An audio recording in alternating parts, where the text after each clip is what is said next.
Rationing અનાજ વેપારીઓએ હડતાળની ચીમકી ઉચ્ચારી છે। વેપારીઓનું કમિશન ન વધે તો હડતાળ પડાશે। કમિશન ₹1.5 વધારી ₹3 કરવા માંગ કરી છે। 17,000 સસ્તા અનાજની દુકાનદારો હડતાળ પાડશે। કમિશન મામલે અગાઉ અનેક વખત સરકારને રજૂઆત કરી છે।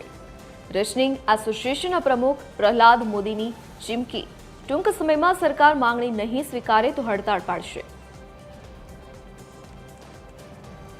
વધુ વિગતો સાથે એસોસિએટ એડિટર સોનલ અનડકટ આપણી સાથે ફોનલાઈન પર જોડાઈ ગયા છે। જી સોનલ, શું વિગત હડતાળની ચીમકી ઉચ્ચારવામાં આવી છે રેશનિંગ અનાજના વેપારીઓ દ્વારા?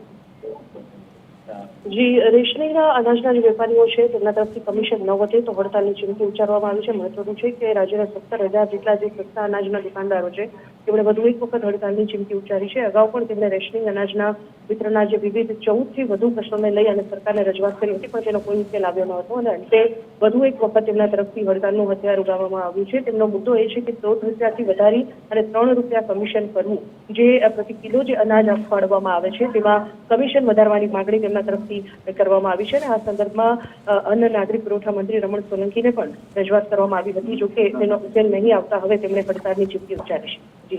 જી સોનલ, વિગત બદલ આપનો આભાર।